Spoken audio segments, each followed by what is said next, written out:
This is Awareness Explorers.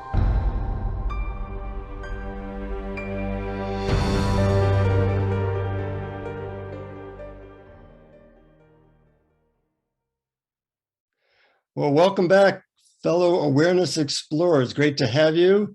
As I often say, I'm thrilled that we have a guest that I'm a big fan of, Scott Kiloby. But before I introduce Scott, let me say hi to Brian. How you doing? I'm doing very well, Jonathan. I'm also really excited to have Scott join us today. You know, between you and I, we have read several of Scott's books, and I've used his inquiries for a while, and I really love his work. So let's do a little bio about Scott and then get right into the practical methods and ideas that Scott has been so good at presenting. So Scott Kiloby is a noted author, sought-after speaker, and passionate expert on the subject of mindfulness and authentic spiritual awakening. He's the author of 7 books on the subject, and he is a California registered addiction specialist, as well as a licensed attorney, which I didn't know. He is the co-developer of a new model of addiction recovery that is based on mindfulness and inquiry. And he is the founder of 2 mindfulness inquiry trainings, one called Living Kilaby and one called Natural Rest Advanced Mindfulness Training, which focuses on the new and latest developments in Scott's work. He has a website, Kilaby, Kiloby.com, where you can get a lot of great free stuff, which I really appreciate, Scott. Really helpful, really useful, and welcome to Awareness Explorers. Well, thanks for having me. I just want to correct something. The 2 mindfulness training programs are called, the first one was Living Inquiries, and the new one is Kilaby Inquiries. So that's what they're actually called. Okay, great. So you've been at this for a lot of years, and you have really developed a lot of very powerful, simple methods, which is largely what we like to do at Awareness Explorers is, you know, what's the cutting edge of helping people out of the thought-based muck we're in and into awakening. Now, I'm wondering how you got into this. The inquiry side of it, or just the non-dual piece of it? Either one. Well, I think the non-dual came from just being, well, I don't know, where does that desire for freedom come from? But I think it had something to do with 2 things: being addicted for so long, and then getting off of drugs and alcohol and recognizing that really wasn't the issue, and then seeking something outside of myself. And the enlightenment search just took right over from there, is a simple way of saying it. And then being an attorney is that I feel like in this body and mind, I exhausted all the dualistic mind, because I was trained to sort of argue all the different points, but I was still suffering, you know, even with a mind that was very analytical. So I was just really ripe for the message of non-duality that basically said, the answer is not in the future or your mind. That hit both of those things, because I knew the answer wasn't in the future from the seeking of through addiction. And I also knew the answer wasn't in the mind because of my attorney conditioning. So I just heard that, and I really heard it deeply, and started to, you know, those practices resonated with me. Mm-hmm. And one of the central practices that you talk about is the unfindable inquiry. Of course, you have a lot of different inquiries, all of which are great, but one of your books is the unfindable inquiry. And I was wondering if you might talk a little bit about that. But before, I just have a question about it, because of course, and our listeners are familiar with the ancient practice known as neti neti, in which we look at every way we could possibly define ourselves and we respond, not this. So how's the unfindable inquiry similar to neti neti, and how's it different? That's a good question. I think it's similar in the sense that it's neti neti. We're pulling up things and just letting them be there and seeing that they're not me. But the difference is it's more embodied, I think, because it really takes into account like following and trusting the body, the deep somatic sensations and emotions that really hook us into thoughts. So when we're doing that kind of thing, we're really checking into the body, because that's where we find out what we really believe. And then by going into the body, we can pull up some of the unconscious stuff in the body that doesn't just show up in neti neti looking And so like kind of questions that go into the somatic and pull up things like, oh, I didn't know I believed that, because it was hidden. And so just maybe a little bit more embodied. And then the other thing is, not to say that neti neti can't be embodied, but sometimes it isn't. It's kind of heady, And the other thing is, I don't know if this is easy to explain, is with a neti neti, it's like, when they say, who am I don't really know what my starting point is. Like, I never suffered by going around the earth and saying I'm a separate self, even though that was the basis of it. It wasn't in my consciousness to say that's the reason that I'm suffering. So that's not the thing I wanted to go look for, because it felt almost too abstract. But if I say I'm not good enough, I can feel that. And so that self, even though there really isn't a self, that's the one we go after, the one that has the hook, the emotional hook. If we go looking for that, so we have more of a target in unfindability instead of just, where's the self? We're looking for a particular targeted.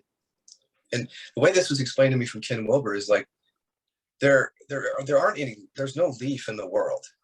There's a maple leaf, there's an oak, this kind of leaf, but there's no leaf. And he's like, it's kind of like that with the self. There's a self that believes this or believes that, but the self is such a general construct, self, that I felt like I wanted to bring it more into human experience. Like, what are you saying that self is exactly before we start looking for it?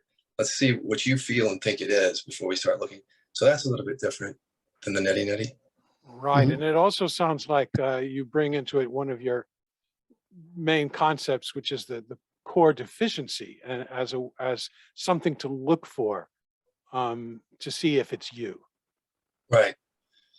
Yeah, core deficiency, like people have different words for it, but the deep sense of this, there's something wrong with me. Just this, I'm fundamentally flawed in some really deep way. That's what we call core deficiency. And that's often what we're looking for, because that's what people really think and feel about themselves, is like, there's something wrong with me. Yeah. Everything you said just made sense, but I'm thinking of people who are not familiar with your work, that there's several elements to it which I found unique. One was you kind of made reference to the specificity of how you look at certain things. And I'm wondering if you could do a example of the types of questions you might ask by actually guiding me through something. I actually had a very somewhat challenging week in that I was feeling what I would call sad a certain amount of the time this week, a lot of the time this week. And there was something that triggered it. And I was kind of going into the sensations of it. And I'm wondering if I was going to be doing work with you, what would you do to make it so that I'm not so solidly in I'm a sad person, or I'm having a hard time, and more into the presence, which is our actual reality. Well, that's right. Specificity. So can I take you through a little bit of it just to show? Please. Yeah. So just close your eyes for a moment. And, our sadness or upset doesn't happen in a vacuum. So can you pull up if you can find that event or person that is connected to it? Usually it's in the world of separation. So there's usually something or someone that happened or something. Can you find that connection with the sadness? Yes. Okay. And you don't have to say what that is, but now that you've identified it from awareness, looking at that object, which is actually, words, pictures, feeling, and sensation. There's no real object there first, but but just starting with the sense that there's this object or person out there, what deficiency story or identity pops up for you if you feel that sadness, and just kind of answer that question? Who am I taking myself to be in this relationship? Something like I may not be enough for them, or something like that. Okay, there it is. Like, there's the specificity. It's not just it's I'm not enough. And that those words, you can feel those with the sadness connected to it. Yes, I can. Right. So let's just start simply like looking at the words I'm not enough, whether you hear them or see them from awareness, just letting them be there. Really obviously awareness though. And of course, there's just this element of do nothing with it. just let it be there. Mm-hmm. Just staying with that for a moment. Are those words you, the actual one who's not good enough? And you want to be sure to check into the body. So if there's a feeling connected to it, it's okay to say yes, instead of just, oh, that's just a thought, from the mind. Do you feel that connection with that, where you can say yes to that? Those words are me, even if you know better? Yeah, I can. That triggers a certain feeling or sensations that I don't like. Right. So then can you stay with just the words a little bit longer? There's a sense that those are you. So that we're not bypassing that, just stay with those words. It's awareness looking at those words. Just rest there with those. And let's just see what happens first with the words. Do they stay around forever? Do they go? Does something else come up? Just be curious. They kind of come and go, like a billboard that I see and then not see, or sounds of the thoughts that come and go. Yeah. So for now, just let the billboard come and go. Just see it coming, see it going. Mm-hmm. Yeah. Now, if you come down to the feeling for a moment, what you're calling sadness, just that, can you be with that for a moment by itself without the words? Is that possible? Yes. So it doesn't mean there aren't words down there. It's just they're not conscious necessarily. So if you feel into that, what you're calling sadness, and you say, what does this feeling mean about me? What comes up? What does a feeling of sadness mean about me? Yeah, so it's not intellectual. You just ask you the question to see what. I think I make it mean like I'm defective in some way. Yeah. So there it goes. It splits off into another thought. I'm defective. You just turn towards that. And again, letting, not trying to change it or get rid of it or neutralize it.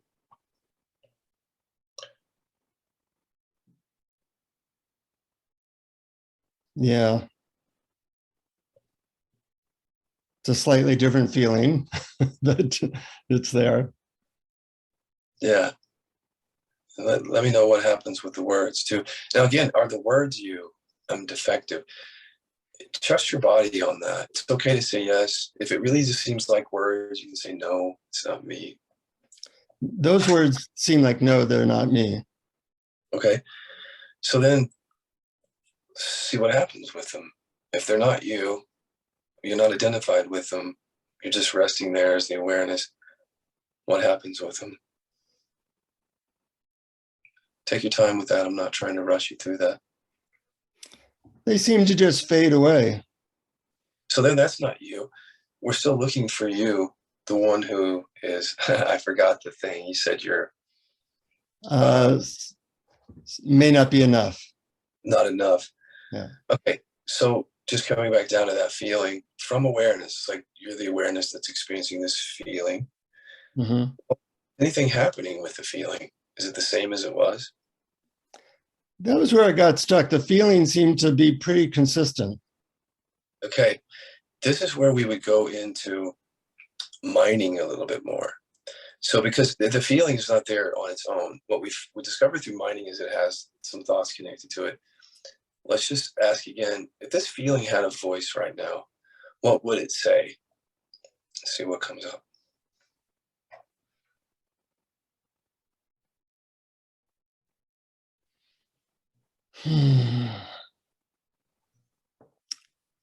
Something like, I'm losing something, or I'm losing someone. See how that wasn't previously available? It's like there's a thought that comes from the unconscious. Can you just rest with that? Letting that be seen now. Well, in this case, it's not even true.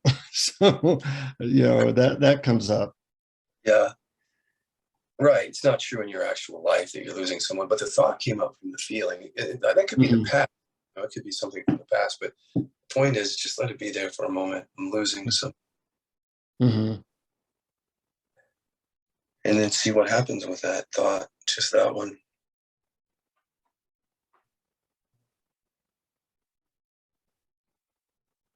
There's more constriction or tightness in my body as I so-called entertain that thought or hear that thought. That's right. So for a while, there might be more constriction, but what happens when you stay with it from awareness? See, letting it be there to see what happens. Like you're just in the middle of an identification right now. Of course, the body's going to react. But what if you stay with the thought a little longer?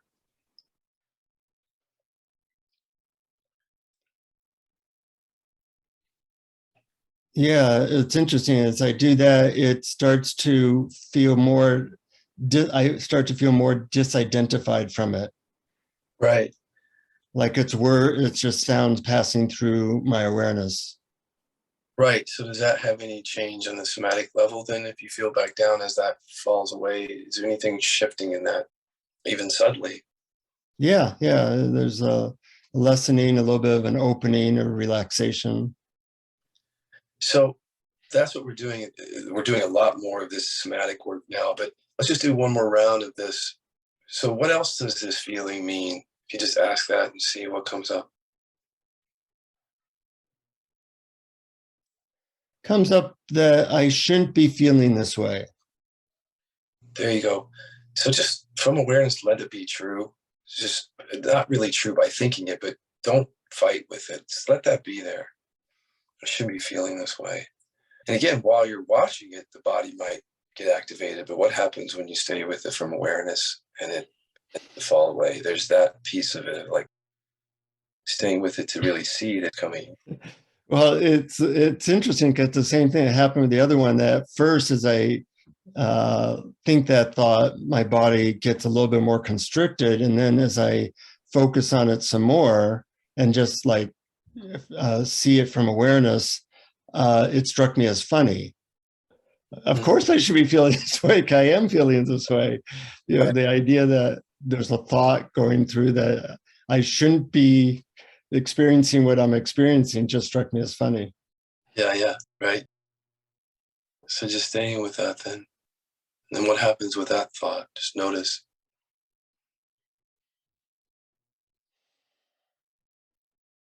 There's a bit of a letting go. Mm-hmm. I feel more present. Right. Presence shows up. Well, I can take you further into that, but that's what I would do is more. I haven't even got into our second level of inquiries, which would go even deeper into the somatic, but this is just an example of the living or the unfindable inquiries, what we're doing here. So I might keep you in that and just say, what else does it mean? What else does it have to say? It has a finite number of things to say. And if you move through those, there can be somatic shifting around that because it's really the body, we know, that keeps the score on these stories. You know, this is why the living inquiries and all the inquiries are somatic based, because I say to people, if you have the thought, I'm the worst butcher in the world, you're not going to feel it in your body unless you identify with that thought. So it's not going to matter. It's going to come and go. It's not going to matter. But if you say, I'm the worst interviewer in the world, see, that might have something in the body. So we trust all the inquiries. We trust the body because we feel like that's where the identification is rooted, the mind-body connection. And the combination of words or images and sensations creates this sense of self that you're kind of dissecting until there's no sense of self left. Yeah, it's just a seeing, right? Just pulling things up and seeing them instead of being so unconscious, like unconsciously believing there's someone here who's not enough. To actually explore that, then it's not just so much about trying to get rid of it, it's a seeing. And when you see it, it falls apart because it's not really you. If it were really you, you couldn't see through it, you know, it wouldn't be destroyed by the looking. Mm-hmm. Is that a little bit similar to when you talk about the Velcro effect? Like you say, if you're looking at a thought and the thought seems to be the object, there's always a sensation or emotion arising. And conversely, if an emotion or sensation seems to be the object, it means that there's a thought arising along with it. Yeah, that's the mind-body connection that you hear talked about. And it's a really, you can trust it completely. We call it the Velcro effect. But I've been able to trust that throughout my whole path, like mind, body, Velcro. Yeah. You mentioned that there's, quote, another level that you go through in the inquiry. Can you describe or say something about that? So basically, we developed, Dan and I, he's my co-developer, Dan McClintock. It's a long story, but essentially there were some aspects of in the unconscious that weren't being seen through normal inquiry and resting as awareness. It mainly falls into the category of like trauma, repression, emotional repression. And so I was sitting with people for years and realizing that they could experience a certain degree of freedom, but if the body held the score on something, like if the body was holding really deep traumatic imprints or assumptions that were never examined, like really unconscious programming, then that could be the form of, like, for me, it was like chronic pain. What I thought was physical pain was actually deep repressive programming. So we had to develop the work in a way that became even more somatic, because people were, again, they were experiencing freedom, but they kept getting pulled back in some level, because the trauma wasn't being met and the emotional repression wasn't being met. And so the freedom just didn't feel deep enough. So we just naturally went into this other way of inquiring that really pulls up the unconscious, the things that you really don't know or hear. And those are the things that, for example, if someone shows up as not getting angry very much, it might look like they're really clear, but it could just be they repressed that emotion. And so we hold those repressions deep in the body. There's programming deep in the body that says, I can't show that. I can't feel that. But you can't access it just usually by being in awareness. It's the nervous system, actually, on a very unconscious level, holding back something coming from trauma. So we learn how to go into those areas to clear physical pain and body contraction, this deep unconscious programming around trauma and repression. And it was only the Kilaby inquiries that brought that. The first living inquiries, we weren't able to access that in the same way. If people are interested in finding out more about that, where would they go to find out more about that? If you go to Kilaby.com and you go to scroll down from the top, you'll see Kio, K-I-O. And that's 37 videos, short videos that I did explaining the Kilaby inquiries and how they're a more somatic-based method that gets into the unconscious. So they can watch those and learn. And then we're members area on that same site. People are doing this work and they can go and learn it that way. Go into the members area, it's a monthly subscription, and they come in and all the tools are explained there. And there's a lot of support. Like I'm meeting with people regularly. It's kind of like an ongoing retreat that doesn't end. So those are the two places to go, I think. How'd you come up with all this stuff? Not many teachers really come up with new methods. And this is, I think, a advancement in spiritual inquiry technology. And I'm wondering how you came up with it. From my own suffering and the suffering of people that I work with. So the thing that's different about me is that I've sat with people one-on-one for over 12 years. So whereas other teachers were doing groups, I was meeting with people all over the world one-on-one, and I was seeing where they were getting stuck. It was almost all somatic. And so naturally there were some stuck areas, and because I was using the same technologies that were out there, I had some somatic stuckness. So I opened up my teaching and my method to my own and becoming transparent about what was happening for me after awakening. There was a 3-year sex compulsion that came up. I shared about this. And that was because the technologies that existed weren't able to meet the shame that was deeply embedded from the past. So we developed work that would get into these areas that usually are not accessed by, shame not just come up. If it comes up a little bit and it's like back down, right? So we just learned. We learned what didn't work, and we started to explore what does work, what pulls up this unconscious stuff. And then we just watched, and the freedom came. Like the embodiment level, it's just like lighter and lighter, no contractions, no pain, nothing. So you just trust it. Like you develop things, but you trust and make sure that what you're developing actually works, not just because it's cool to do, but that it actually works. Yeah, great. Circling back to addiction, I thought your book, Natural Rest for Addiction, was one of the best books I've ever read on non-dual spirituality, even though it's focused on addiction. because after all, we're all addicted to something. And as you really pointed out, addiction can be boiled down to addiction to thinking about the future and addiction Yeah. to avoiding our own present experience. Mhm. And in fact, you wrote in the book, temporary substances and activities are only symptoms of our real addiction. We're really addicted to thought. We're addicted to incessantly thinking about ourselves, including where we've been and where we're going. The thinking is based on a present sense of deficiency. And it that seems to be universal, not only for people who self-identify as being addicted. Yes, definitely. We actually we define it more broadly than that even. So from natural rest, we develop what's called a new model of recovery to really help people understand this. But you can be addicted to spiritual practices, to belief systems, to breathing methods, to you can be addicted to inquiry, to heroin, to anything that takes you out of your body in a sense, so you don't have to feel something. So even belief systems, like that's a good way to stay out of your body is just believe stuff, like conspiracy theories, whatever else. So it could be anything, as we just by defining it that broadly, then we get to point away from the behaviors, because it doesn't matter what you're addicted to, it could be anything, and to the real issue, which is what you're believing, the mind-body connection, the trauma that's not resolved, the core woundedness, the shame that's driving all of that. That's where we focus on what's really driving it all, Right. including deficiency, identity that drives it. Mm-hmm. And in your experience with addicts, you find that they can actually do these and sometimes let go of things like heroin and other stuff that really has brought them pretty far down? Does it work with them? You mean, we've seen it Yeah, work? yeah. I used to Absolutely. work with heroin addicts, and they were extremely difficult to work with. So I'm wondering if you actually have success with this. Yeah, so our first new model client at the Kilaby Center was heroin, and it worked. And I'll tell you that person, I don't want to give too much away, but let me say it generally.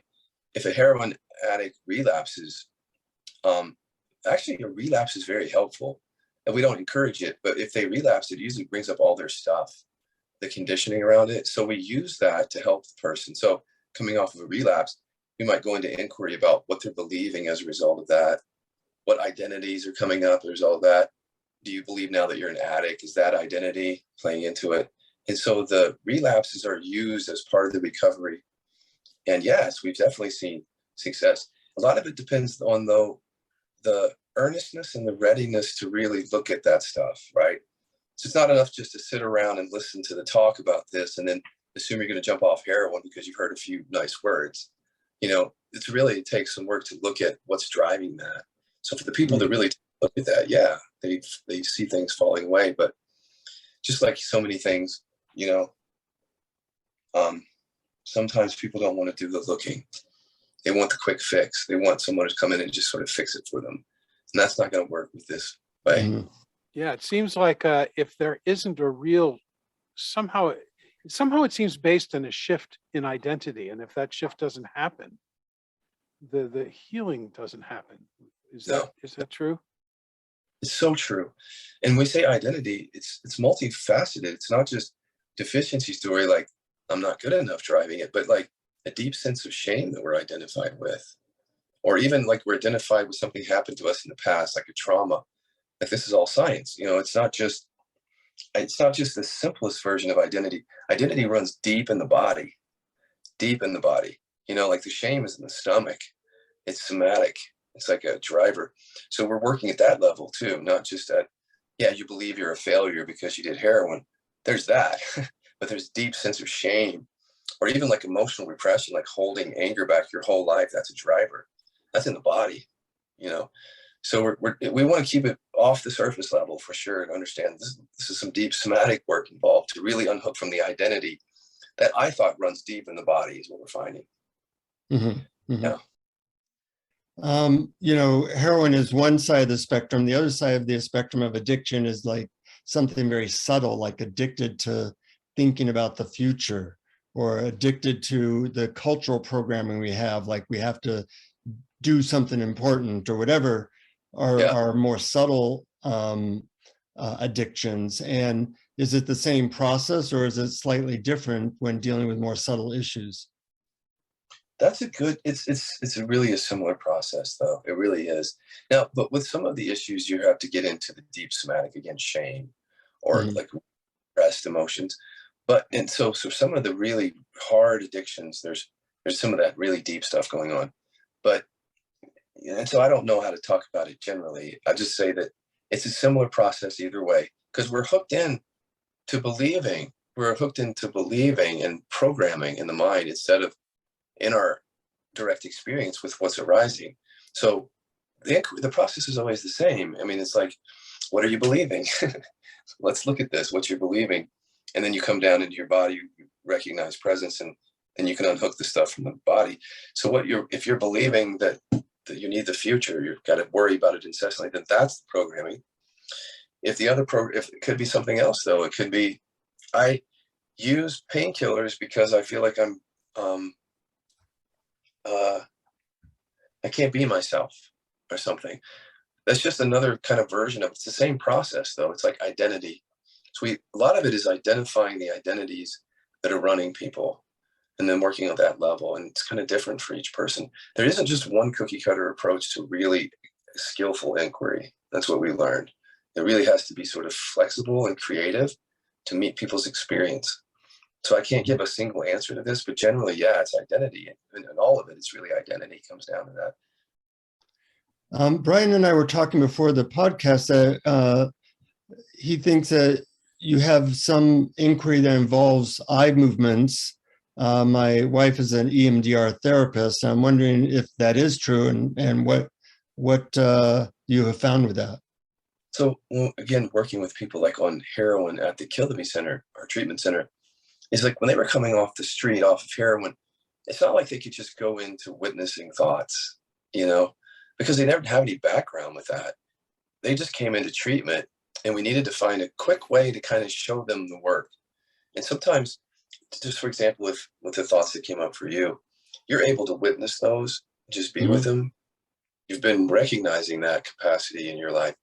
But someone else that comes off the street, they might look at the same thoughts and just wince away so much because they haven't accessed that capacity to be aware.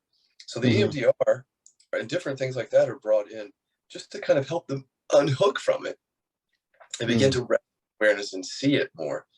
At first they can't. They're so identified with it. So bringing in the rapid eye movement or even tapping from EFT faster is like a little trick to help them disidentify from something, get a taste of what this is like, this awareness-based stuff is like. And then, of course, if they stick around, they cultivate the capacity to witness like you have, the natural capacity for witness. That doesn't always happen in the beginning. When in spirituality, we think kind of everybody has this capacity, but out in the world, this capacity is not developed in people. So we had treatment centers where we got to work with people like that. They're not in the spiritual world. So we had to bring in these little tricks and things to help, basically.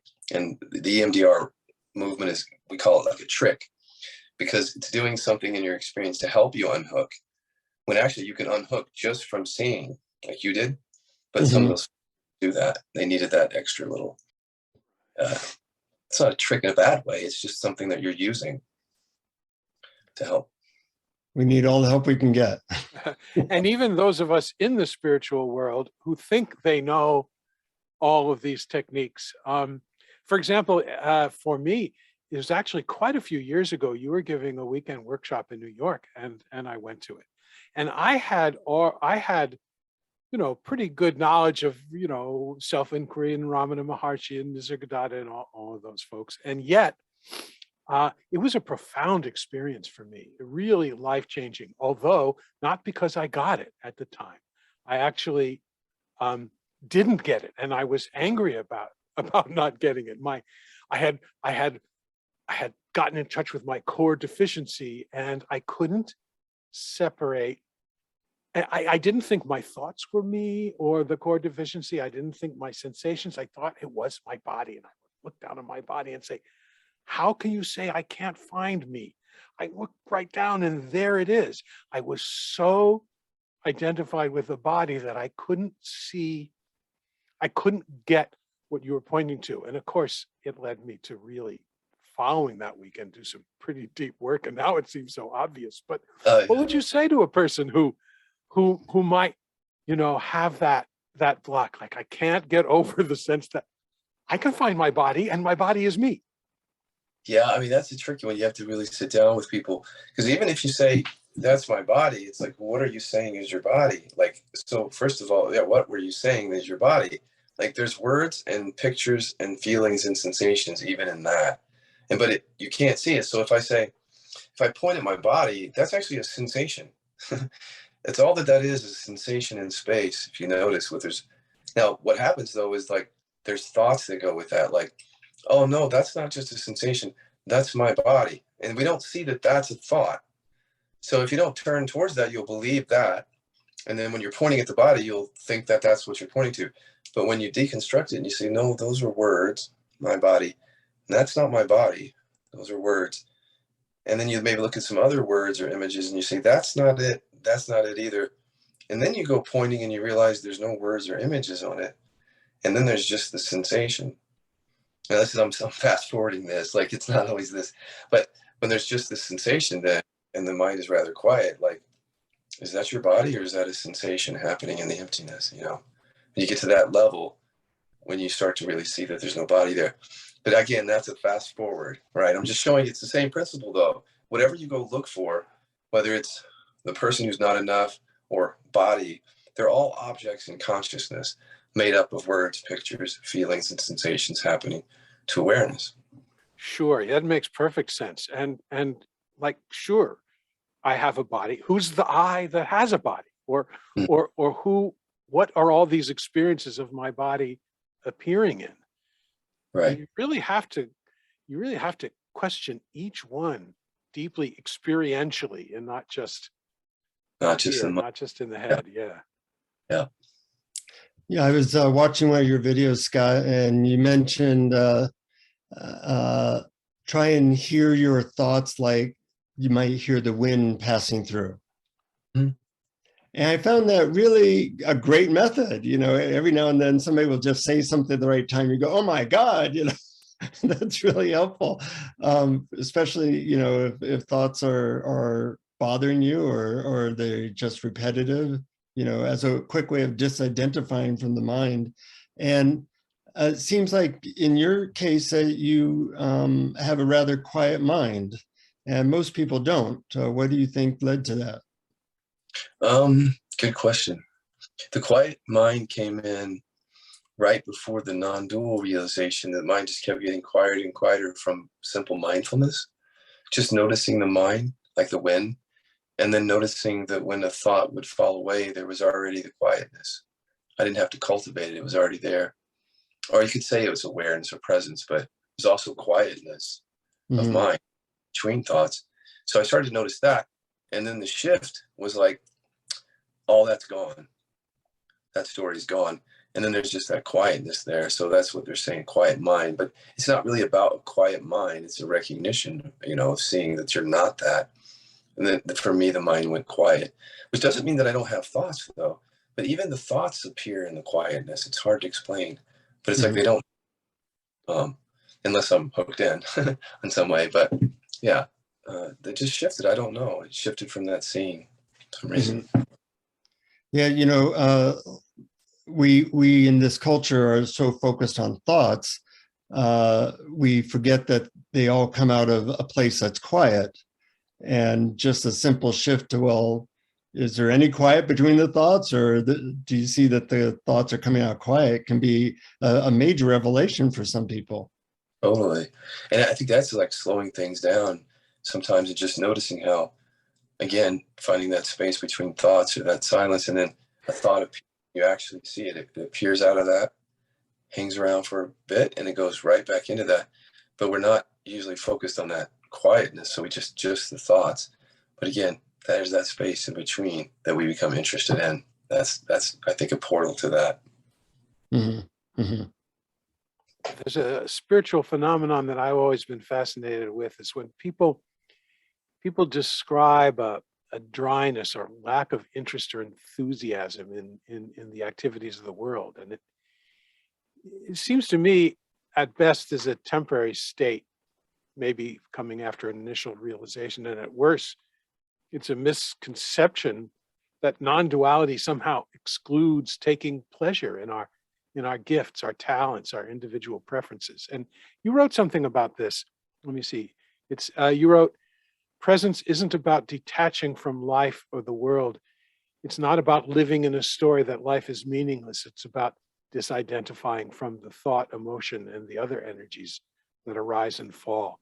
Do you encounter that a lot? People who have this idea that somehow, if all is one and they are simply pure awareness, that somehow all the gifts and the activities of life are therefore wrong and they avoid it and experience a kind of dryness? Yeah, and in fact, I've been talking about it. Yeah, I call it the awkward teenage stage, in the sense that you've been driven by identification for so long. So as that falls away, it may seem like you can't move because you're being motivated by all that identification. But if you hang out in that for a while and do a little bit of inquiry around that, there's movement, flow that happens naturally. But people can get stuck there. And I can say that sometimes it's more than about the awkward teenage stage kind of nihilism. There's also something we're noticing, which is, again, the repression. So the thing you want to be careful about with non-duality is that it doesn't become repressive. In other words, you're not trying to push things down. That's actually science now. Suppressing things actually leads to more addiction, anxiety, PTSD. So if you're in the process of allowing everything, then you're not trying to push things down. So then you're already in a place where you're not repressing when you wake up. If you're waking up and you've got repression and suppression going on, you can sit in that for a while and not be able to move, because you're actually sitting in repression, suppression too. So we work with that also, and that helps people move. And so when we work with repression, suppression, people show up as like, this is flow. There's flow. Now we're moving through the world in flow. And you can't do that when you're trying to hold down energies and thoughts all the time. So there can be a kind of non-duality that's repressed. And that's one of my messages these days, is let's don't turn it into repression. It's alive. Yeah, that's exactly what I was talking about. Yeah. Yeah. Thanks. What might be a symptom that somebody is doing a non-duality repression versus something more healthy? Chronic pain showing up. Later on, chronic pain that looks like it's physical, but when you go into inquiry, it has to do with the holding back of anger or fear or something. You actually can discover that in inquiry. Or a body contraction. So if you're sitting in the quiet presence, but your stomach is clenched, that's an indication of something that might be repressed. So it's almost like you can't see the repression. All you see is presence, but you have to look for the effects of it. Again, body, keeping the score, holding on that energy, or an illness shows up. I'm working with people with illnesses like cancer. They're discovering that actually there's repression under it. And then relationship issues, like, it's hard to explain it because everybody experiences it differently. But for example, shutting down in the face of conflict is something that people do in spirituality. So in other words, if somebody comes at them, they might vilify their own anger. They might shut it down. And so they're repressing that. And so what it might show up is like they can't speak. They can't respond. And not because they're awake, but because they've repressed that emotion. And so they get confused around that. So what we're trying to help people do now is let it all come up, all of it. And anything that you're holding back, let that come up. Because if you don't, you could fall into a rather repressive awakening and not experience that flow. That's the short version. We've developed inquiries on that go much deeper than that. I can just say all that and it sounds good, but it's really about the work of lifting these repressions. So just trust your body. If you're out there living in awareness, but you can't move, there's no flow, or contraction that's very persistent, chronic pain that you keep dismissing as a physical thing or an illness, that's what the science says is pointing to repression. That's exactly what we're seeing when we go into the somatic work, is the repression conditioning. Great answer. I used 25 years ago, I used to have a severe back pain. And I read John Sarno's book. I don't know if you're familiar with him, but Mind Over Back Pain. And Yeah. And it went away when I did what he suggested. And he said it's repression, remember? Yeah. Repressed anger. And Yeah. I started to let it out, and my back got better. There you go. What do you, first of all, do you think there's easier access to awareness and awakening than 20 years ago? And what do you think is going to be the future? Yes, because of the internet. I mean, it's like before, I don't know what it was like before, way before, but I can imagine it's like the Buddhists over here are talking about this, and then over here in a completely different location, they're talking about this. But now it's at our fingertips. It can literally just every tradition, and that's going to have an effect on us, you know, and it already is, I think. And then, so for me, the future, of course, I'm going to say this, the future of awakening will be the embodiment piece brought in much more. So that it's like there's a beingness and a becoming. It's not just being. There's something that's unraveling over time, and a deeper embodiment of this that's unmistakable. And so that's where I feel like the future goes, because if we don't go there, we're going to keep running into the health issues, basically, even if we're awake. We're going to run into the repressions and the trauma that's not being dealt with. And the science is telling us, like, if you don't deal with that, and it's basically, I'm sure they would say, it doesn't matter if you're awake or not. If you don't deal with that, it's going to have ramifications. So we have to deal with it, because we're talking about human experience, and there's no way to divorce that part of our experience from this, what we're holding in the body, what we've repressed or suppressed, or the trauma. So I feel like that's where it's going to go, but I don't know. It feels like that is. Mm-hmm. Yeah. On about 30 years ago, Scott, I interviewed 40 spiritual leaders, ranging from Mother Teresa to the Dalai Lama. And I asked them, about what methods they suggested, and hardly any of them at that time mentioned anything to do with the body. Right. And now with our current interviews on Awareness Explorers, almost everybody is focused on the body. So it's really quite a shift in 30 years. Totally. Yeah. Part of that came from being trauma informed, because we didn't understand trauma until the last 15, 20 years. So all the teachers that came through before that, they didn't have the benefit of that. And so once we become aware of it, if you've actually done any deep work, you know that the science is on point, that that's an issue that we have to deal with. So I think that's one of the reasons why. And the other reason is because I think through the years, even following those teachers, people, well, I know, were showing up to those teachers. They were being pointed to the absolute, but their body, again, was keeping the score on something. So they couldn't really stabilize in that. So if enough people are teaching and can't stabilize in it, something has to change in the teaching to meet the people. And so I think that shift is happening. It's like the teachings, we're seeing the limitations of some of the pointing. And then so new things are being developed to meet this thing that's not just science is reporting, that's actually in people's experience, that they're not stabilizing the recognition or even having the recognition because of something in the body that's not being accessed and brought into awareness. Mm-hmm. You've mentioned a lot about trauma, and obviously the Kilaby inquiries can help with that. Do you sometimes suggest that people do any other types of therapies to deal with various types of traumas? Yeah, I mean, we have hired EMDR and EFT therapists at our treatment center, somatic experiencing therapists. There's a set of modalities out there that are somatic based, that are good on trauma. Those are the kind of the ones that I can think of. But there's other ones out there. I don't want to deprive people of that. Like, I don't know, there's a block therapy. We're becoming more somatic informed. So therapy is actually still, some of it's very cognitive, so I don't usually refer people there unless they really need that. If they came to non-duality, I know that they're interested in something deeper than just changing their thoughts. So I might refer them to a therapist who does that more, that really does know how to pull trauma up and help resolve it instead of just thinking differently about it. What happened to you? Right. That only goes so far.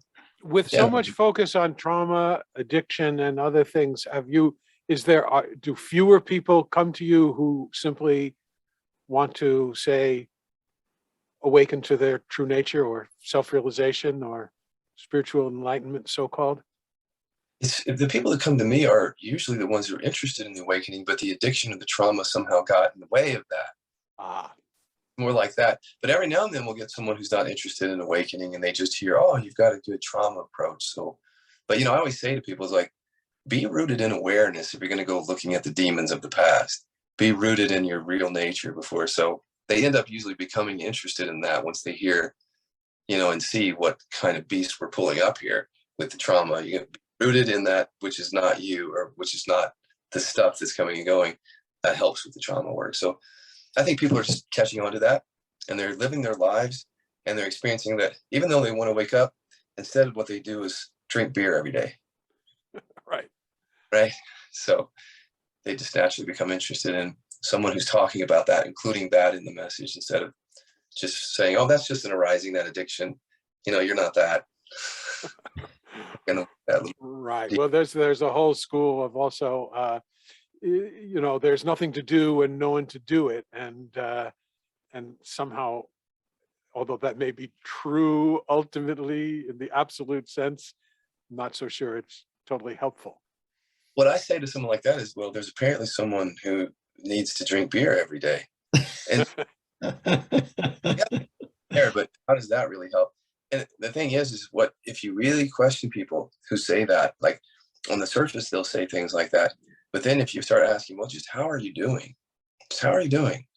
Not what you think you know or you've seen, but how are you doing day to day? Then the truth comes out, like how they really feel about themselves. Their identifications start coming out. Like one guy said, I hate myself and I drink myself to death every night, but there's no self. There is no self. Yeah. Well, wow. take a little closer look at that. I am a psychotherapist and I help people with depression a lot. And some, that's gone up, 500% in the last 20 years or something like that. Do you find that your inquiries are useful for people who've been depressed for a long time? Yeah, and on that issue, a lot of the depression is that just people haven't learned how to come down and feel the various emotions and allow them. And so then by not allowing them, somehow the depression will sink in. But as long as it's not a really, really sort of a clinical depression that's somehow out of the reach of this, a lot of it is coming down and just letting them feel and express anger, like feel fear, let that just come through as an energy. And then once you start meeting those feelings, it's like the depression starts to lift from that. Now, there's different cases, there's some cases where people need more work than that, but a lot of it is coming down just to feel and allow, stop thinking so much and just feel and allow. Yeah. Brian, you have any last questions? Actually, the only last thing I want to say is, remember when I talked a little while ago about that time many years ago when I was angry that I wasn't getting it at your workshop. There was a fellow participant in the workshop who during the lunch break was extremely generous and tried to help me, and I was not very nice to him because my core deficiency was all a rage. So if that guy, by some strange chance, happens to be listening, go to awarenessexplorers.com and reach out. Maybe we can have lunch sometime and I can apologize. You're making amends, as they say in the 12 step. Yeah, right, exactly. I have one last question before I ask you for anything that we may have missed, Scott, but the idea of core deficiency, how do you use that term or that distinction in helping people? I think the way I say it is like the deficiency story is like the linchpin or the core aspect of the ego. So there's lots of branches to that ego activity. Like I'm an engineer, I'm this, I'm that, or I think I'm this, I'm that. But at the very core is like, there's something fundamentally wrong with me. And that's a real felt thing. That's a somatic thing, a woundedness in the body. So that's why we focus there, because if you don't identify that, that'll run your life in a lot of different ways. So it's important to identify that because it's so somatically rooted. Mm-hmm. So we talk about it that way as core, meaning it's so core to your identity and it's rooted in the body. Aren't there like just 3 or 4 of those for almost everybody? Like I'm thinking I'm not enough. There's something wrong with me. There's probably a couple others, but it really comes down to that, isn't it? Yeah, there's some variation on that, but universally not good enough, unlovable, unsafe. Those are the big ones. But there's a full range of them. And I've worked with people who think they're disgusting. They're a black sheep. They're a victim. They're inadequate. I mean, it's the flavoring of language. And somehow how words land in the body for different people. But yeah, there's some definitely universal things that we see. Mm-hmm. I want to give you some time. Anything that we may have missed that you think is important for listeners trying to awaken to know about?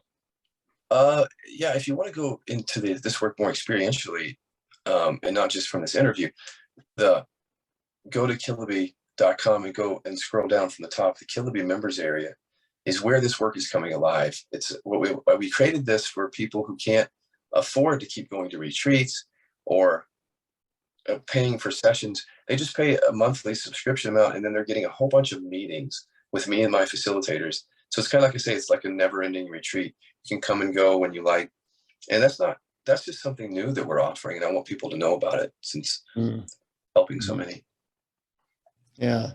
And for people who are most interested in awakening, if there was one of your 7 books that you could recommend, what would you currently recommend? I know this is like choosing which child you love the most, but I'll say it anyways.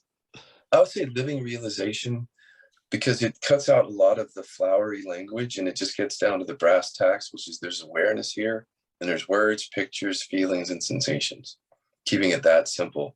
And then pointing people through what does it mean to allow feeling as it is? What does it mean to see thought that just comes and goes like words and pictures? It breaks it down like chapter. So it's more pragmatic than some of the other books that have a bit more flower to them.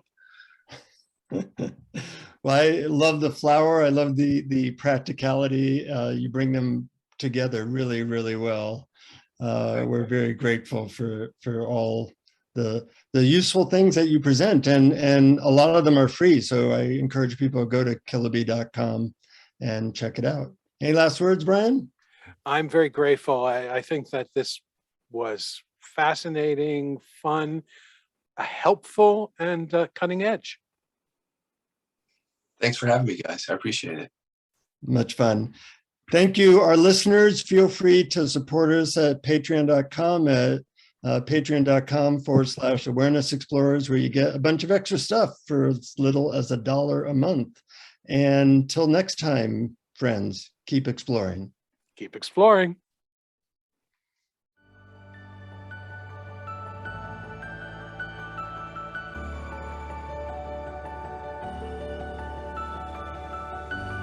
Thank you for listening to Awareness Explorers.